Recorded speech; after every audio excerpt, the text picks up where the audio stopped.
দূরে দেখেন বড় একটি পাহাড় দেখা যাচ্ছে। আচ্ছা, এটা লিচু বাগান।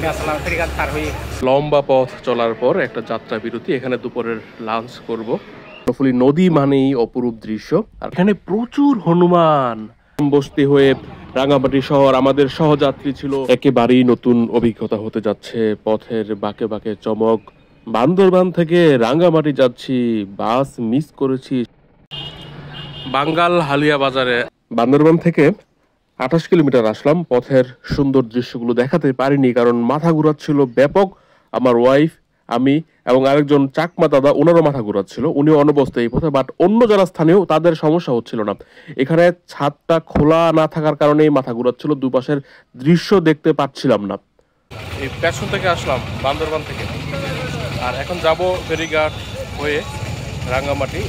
এই দিকটা রাঙ্গামাটি, এবং আরেকটি দিক দেখাচ্ছি যেটা হচ্ছে রাঙ্গামাটির একটি উপজেলা রাজস্থলী। এই যে সিএনজিগুলো, এগুলোতে ফেরিঘাট যাব, কর্ণফুলী নদী, ওখানে ফেরিঘাট পাড়ি দিয়ে আবার রাঙ্গামাটির অন্য কোনো মাধ্যমে উঠবো। সরাসরি বাস যেহেতু আমরা পাইনি, দুপুর 2টো পর্যন্ত অপেক্ষাও করিনি, সেজন্য ভেঙে ভেঙে যাচ্ছি, নতুন একটি জায়গা দেখছি। সামনে কর্ণফুলী নদী, ফেরিঘাট, ওপারে চন্দ্রঘোনা ফেরিঘাট। এখানে চন্দ্রঘোনা, কাপ্তাই, ওপাশে রাজস্থলী, চট্টগ্রামের রাঙ্গুনিয়া, এগুলা মিলেমিশে একাকার। রাঙ্গামাটি থেকে, বান্দরবান থেকে রাঙ্গামাটি যাওয়ার পথে আমরা যেহেতু ভেঙে ভেঙে যাচ্ছি, সরাসরি বাস 7:30 এবং দুপুর 2টা, সেটা আমরা যাইনি বা মিস করেছি। ভেঙে ভেঙে যাচ্ছি এই পর্যন্ত। দুটি পরিবহন পরিবর্তন করে একটি অপূর্ব ফেরিঘাটে আসলাম, চন্দ্রঘোনা ফেরিঘাট। দাঁড়িয়ে আছি রাঙ্গামাটি জেলার চন্দ্রঘোনাতে, কর্ণফুলী নদী। এই যে ফেরিঘাট, বিপরীতে চট্টগ্রামের রাঙ্গুনিয়া। অবশ্য মানচিত্রটা অনেক বৈচিত্র্যময়। আমরা বান্দরবান থেকে এই ঘাট পর্যন্ত আসতে 2বার রাঙ্গুনিয়ার সীমানা পেয়েছি, আবার বিপরীতে রাঙ্গুনিয়া। এবং রাঙ্গুনিয়া থেকে সামান্য কিছুটা পথ গেলেই কাপ্তাই উপজেলা। ওই দূরে দেখেন বড় একটি পাহাড় দেখা যাচ্ছে। পাহাড়ি এলাকার দিকে এখন আমাদের গন্তব্য। রাঙ্গামাটি শহরে গিয়ে রাতে থাকবো।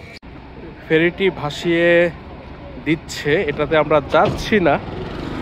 হয়তো এই যে এখানে সুন্দর সুন্দর নৌকা আছে, এটা দিয়ে উপরে যাব, অথবা পরের ফেরিতে। এই ঘাটটা অনেক ভালো লাগছে, এত সুন্দর ফেরিঘাট, পাহাড়ি ফেরিঘাট দেশে খুব কমই রয়েছে। কিন্তু এখানে ফেরি মাত্র একটাই, এজন্য জ্যাম লেগে যায়। দুপুরের পরে বিকালে প্রায়ই শুনি বাসগুলোতে বা ট্রাকের একটা জ্যাম লেগে যায়, ফেরি যদি আটকে পড়ে কোথাও। ওই যে দূরে দেখেন পাহাড়। ইতিমধ্যেই বান্দরবান থেকে 39 কিলোমিটার এসে গিয়েছি। বাঙ্গাল হালিয়া 11 আর বান্দরবান 39 কিলোমিটার। এই পথে আসতে ভাড়া লাগলো বান্দরবান থেকে এই পর্যন্ত সিএনজি এবং চাঁদের গাড়ি মিলিয়ে 120 টাকা জনপ্রতি। এই নৌকাগুলো দিয়ে কর্ণফুলী পাড়ি দিয়ে উপরে যাব। এই নৌকাগুলোতে বসার ব্যবস্থা একটু আলাদা, 3টা বেঞ্চের মতো করা, 3টা পার্টিশন দেওয়া। একটু আগে খেয়াল করেছেন কিনা, আমার পেছনে একজন চাকমা দাদা খাচ্ছিলেন। ওনার বাড়ি মূলত সাজেক যে উপজেলায়, সেই বাঘাইছড়িতে। উনি বান্দরবান থেকে যাচ্ছেন, আমরা সহযাত্রী। ওনার কাছ থেকে বিভিন্ন তথ্য নিচ্ছিলাম, কি করে রাঙ্গামাটি থেকে নৌপথে কোথায় কোথায় যাওয়া যায়।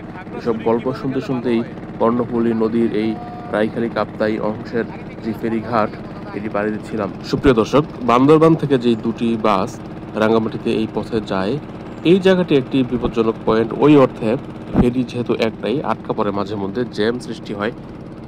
অনেকেই এই ঘাটকে দেশের সবচেয়ে সুন্দর ফেরিঘাট বলে থাকে।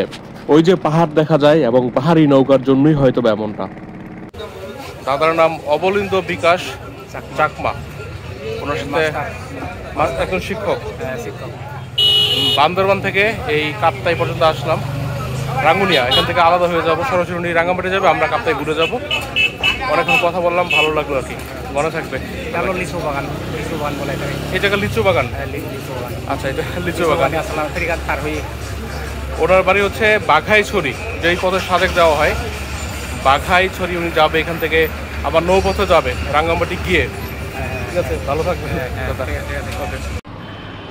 চট্টগ্রাম এবং রাঙ্গামাটি প্রায় সমান সমান দূরত্ব।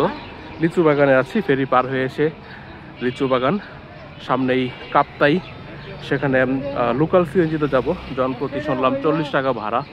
সেই কাপ্তাই গিয়ে তারপরে রাঙ্গামাটি যাব। কাপ্তাইটা ঘোরা হলো, রাঙ্গামাটিও ভ্রমণ হলো। লিচু বাগানে এই বাজারে লালচে শিমের বিচি বিক্রি হচ্ছে 100 টাকা কেজি।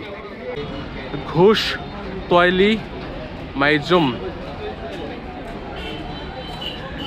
এই লিচু বাগান থেকে বাস যাচ্ছে, সম্ভবত চট্টগ্রামে যাচ্ছে, আর ওটা কাপ্তাইয়ের রাস্তা। এটা খুব জনপ্রতি 40 টাকা ভাড়ায় এই যে সিএনজিতে উঠলাম, লিচু বাগান থেকে কাপ্তাইয়ে যাচ্ছি। আমি জীবনে এই প্রথম কাপ্তাইয়ে যাচ্ছি। ইতিমধ্যেই কাপ্তাই উপজেলায় প্রবেশ করেছি। মূলত লিচু বাগানের পাশেই কাপ্তাইয়ের চন্দ্রঘোনা পাহাড়ি রাস্তা শুরু হয়েছে। অনিন্দ্য সুন্দর দেখার মতো দৃশ্য। চট্টগ্রাম কাপ্তাইয়ের সড়ক, আঁকাবাঁকা পাহাড়ি পথ, একটু পরে পরে নিরাপত্তা বাহিনীর, আইন শৃঙ্খলা বা দেশ রক্ষা বাহিনীর তল্লাশি চৌকি, পরিচয় দিন বা বিভিন্ন সাইনবোর্ড লেখা। পাহাড়ি অঞ্চলে আসলে অবশ্যই জাতীয় পরিচয়পত্র দেখাতেই হবে, সাথে রাখতেই হবে হার্ড কপি কিংবা সফট কপি, মোবাইলে থাকলেই হবে। অপূর্ব দৃশ্য, আল্লাহর কাছে শুকরিয়া। কাপ্তাই ঝেটিঘাটে একটি আবাসিক হোটেল রয়েছে, নিম্নমানের হয়তোবা, আল রাইয়ান আবাসিক। ওপাশে বিদ্যুৎ কেন্দ্র, সেটা আবার সংরক্ষিত এলাকা কেপিআই, সেখানে ছবি ভিডিও করা যাবে না।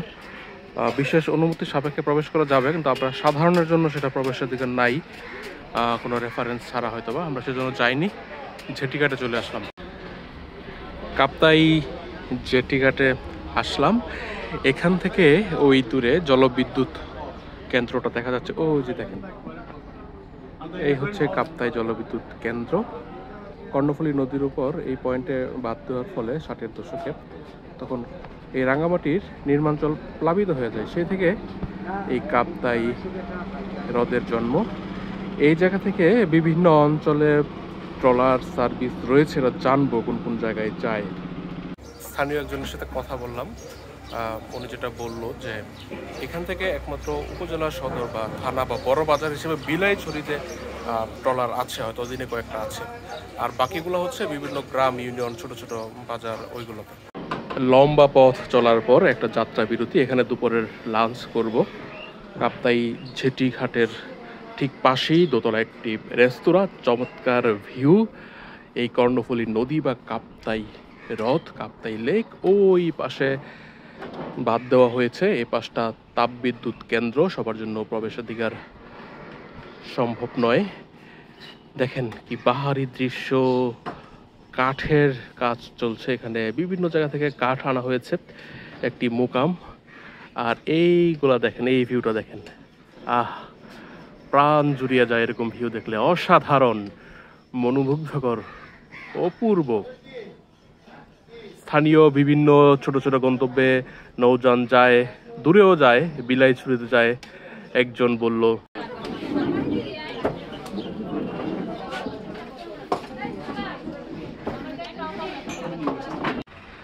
চলে আসলাম নৌবাহিনীর একদম একটি ঘাটির অভ্যন্তরে। এখানে পিকনিক স্পট, নিরাপত্তা বেষ্টনীর মধ্য দিয়েই জিজ্ঞেস করা হবে কোথায় যাচ্ছেন, উত্তর দিতে হবে ঘুরতে যাচ্ছি শহীদ মোয়াজ্জেম ঘাটি। এটি পরিপূর্ণভাবেই বাংলাদেশ নেভির একটি এলাকা, পাশেই কাপ্তাই লেক, যেহেতু এর মধ্যেই একটি স্পট, পিকনিক স্পট করে রাখা হয়েছে। জনপ্রতি 20 টাকার টিকিট। কাপ্তাই ঝেটিঘাট থেকে 150 টাকার একটি সিএনজি ভাড়া। মনোমুগ্ধকর জার্নি, উঁচু নিচু জিগজাগ রাস্তা, মাঝখানে সেনাবাহিনীর জিজ্ঞাসা যে কোথায় যাচ্ছেন বা দাঁড়িয়ে আছে, আবার নিরাপত্তা বেষ্টনী তীব্র, এর মধ্যেই এই ঘাটি। 10 টাকা পিস খাচ্ছি। এই যে দেখুন হনুমান, কাপ্তাই পিকনিক স্পটে আসলাম, নৌবাহিনী ঘাটির মধ্যে চিৎকার করছে। কাপ্তাই অঞ্চলে দুটি স্পট, একটা হচ্ছে জেটিঘাট, যেটি পাবলিক প্লেস, আর এটা হচ্ছে একদম নেভি এবং সেনাবাহিনীর অভ্যন্তরে, দুইটা বাহিনীরই অভ্যন্তরে এই পার্কের মতো করা। এখানে টুরিস্টরা আসে অনুমতি নিয়ে, অনুমতি মানে আগে থেকে কোনো অনুমতি না, সিএনজি চলবে বা গাড়ি চলবে, আর্মি বা নেভির সদস্যরা দাঁড়িয়ে থাকবে, বলবে কোথায় যাচ্ছেন, এটাই অনুমতি। একটি কথা বলে রাখি, ফেরিঘাট পাড়ি দেওয়ার পরে সিএনজি নিয়ে রাঙ্গামাটি শহরে যেতে হতো প্রচলিত পথে, কিন্তু আমরা অপ্রচলিত পথে ভ্রমণ করার জন্য ভ্রমণ স্পটগুলোতে এসেছি। এখান থেকে আবার সিএনজি নিয়ে আসাম বস্তি হয়ে রাঙ্গামাটি শহরে যাব। জানুয়ারি মাসের 26 তারিখে মনে হচ্ছে বসন্তকাল। কাপ্তাই এই বছরের প্রথম শিমুল ফুল দেখলাম। ওই দিন দেখেছিলাম হিমছড়িতে কক্সবাজারের পলাশ ফুল। ওই যে দেখেন কাপ্তাই হ্রদ, ওইটা প্রধান অংশ। কাপ্তাই মানেই মুগ্ধতা, কর্ণফুলী নদী মানেই অপরূপ দৃশ্য, আর কাপ্তাই লেক মানে একরাশ মুগ্ধতা। এখানে প্রচুর হনুমান, লেজ আছে। প্রথমে তো বানর ভেবেছিলাম, বাচ্চা সহ বয়স্ক এক ঝাঁক পাতা খাচ্ছে। এখানে ঘোরার মতো অনেক জায়গা, অনেক, কিন্তু আমাদের সময় কম, সবগুলোতে যেতে পারিনি। এখানে ডেলং এর একটি প্যাকেজ হওয়া উচিত। আমরা তো চলে যাব রাঙ্গামাটি, এটি হচ্ছে বুনাস। এখান থেকে অবশ্য ছোট ছোট ট্রলার ভাড়া করেও লেকে ঘোরা যায়। এই যে দেখেন একটা বাচ্চা আমাকে দেখে হঠাৎ করে দৌড় দিয়ে ওইখানে চলে গেল। লেক শোর পিকনিক স্পট, এখানে দল বেঁধে বাসে করে এসে পিকনিক করা যায়। উপরে একটি বাস দেখতে পেলাম, ওই যে দেখেন বাসটি, এই যে বাস, আর এই হচ্ছে পিকনিক স্পট। জায়গাটি মূলত নৌবাহিনীর ক্যাম্প নামেই পরিচিত বা ঘাঁটি। এখানে নৌবাহিনীর এলাকা শেষ করে সেনাবাহিনীর এলাকায় প্রবেশ করলাম, দুটির মাঝামাঝি। এখানে ঘাট রয়েছে আই লাভ কাপ্তাই, এখান থেকে নৌকা ভাড়া করা যায়। এই স্পট ভ্রমণ শেষ করে এখান থেকে আরেকটি লোকাল সিএনজিতে আমরা চলে যাই সেই ঝেটি ঘাটের ওই পাশটাতে। ওখান থেকে রাঙ্গামাটি যাওয়ার লোকাল সিএনজি পাওয়া যায়। সেই লোকাল সিএনজিতে অন্যান্য যাত্রীদের সাথে করে যাচ্ছি আসাম বস্তি হয়ে রাঙ্গামাটি শহর। আমাদের সহযাত্রী ছিল 3 জন স্থানীয় চাকমা বয়স্ক। ওনারা উদ্যোগে আমাদেরকে বললো এখানে নেমে আপনারা একটু ছবি তুলুন, 1-2 মিনিট দেরি করুন, কারণ পাহাড়ের উপর দিয়ে রাস্তা, নিচে কাপ্তাই হ্রদ, কি অপরূপ দৃশ্য। এখানে অনেকে বাইক নিয়ে আসে, অনেক যারা সারা বছর যারা সাইকেল চালায়, সাইক্লিস্ট, তারা আসে, দল বেঁধে আসে। এই দৃশ্যটা, এই পরিবেশ এখনো দেশবাসীর কাছে উন্মোচিত নয়, অতটা পরিচিত নয়। ধন্যবাদ জানাচ্ছি সেই বয়স্ক চাকমা দম্পতিকে। ওনারা বাড়ির কাছে নেমে গিয়েছেন, রাঙ্গামাটি শহরে চলে এসেছি। ওনারা বলেছেন বাড়িতে আসেন, বেরিয়ে যান। আমরাও কৃতজ্ঞতা প্রকাশ করলে আমরা বাস স্ট্যান্ডের দিকে চলে গেলাম। সেখানে গিয়ে হোটেলে উঠে আমরা রুম নিয়ে তারপর আবার ঝটপট চলে আসলাম এখানে। এই জায়গাটা হচ্ছে রাঙ্গামাটির আইকনিক প্লেস, ঝুলন্ত সেতু। এখানে না আসলে তো রাঙ্গামাটি ভ্রমণ বৃথা।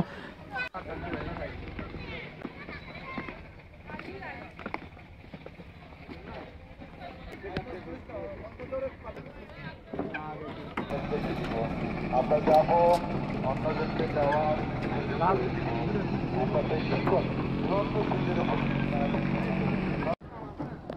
রাঙ্গামাটিতে যতগুলো আইকনিক প্লেস আছে তার মধ্যে 1 নম্বরে হচ্ছে ঝুলন্ত সেতু। সাধারণ যারা পর্যটক দিনে এসে দিন চলে যায় তারা অবশ্যই এই ঝুলন্ত সেতুতে আসবেনই। এটা দিয়ে মূলত রাঙ্গামাটির ট্যুরিজমের পরিচিতি। কাপ্তাই লেকের পারে এই আজকে বেলা ডুবে যাচ্ছে, এই সময় আসলাম। এই হচ্ছে কাপ্তাই লেক।